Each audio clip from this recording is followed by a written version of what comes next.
Magandang umaga kapamilya, ako po si Father J.Y. at tayo na po at magkape at pandasal. Marami tayong nababasa at naririnig na masamang balita sa dyaryo, radyo, TV at internet. Iba't ibang klase ng krimen, iba't ibang pamamaraan ng pangungurakot at panlilinlang. Merong senador na di matanggap na plagiarism ang kanyang ginawa at di niya maisip na masama ito.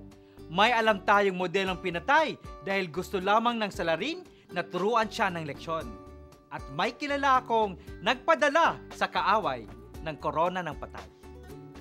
Meron daw na magkaaway. Isang araw nagkita sila sa isang silid. Sa kanilang pagtatalo, kinuha ng isa ang malaking relo. Ipinukpok ito sa ulo ng kaaway ng paulit-ulit hanggang mamatay ang huli.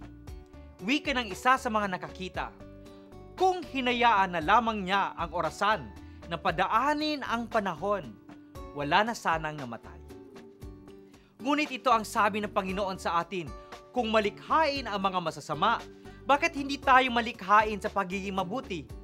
Kung uusisahin natin ang pagiging mabuting tao, ilan lang ang ating pamamaraan? Donasyon, fundraising, lumang damit at kagamitan. Nagkukulang ba tayo sa pagiging masigasig sa pagpapakabuti?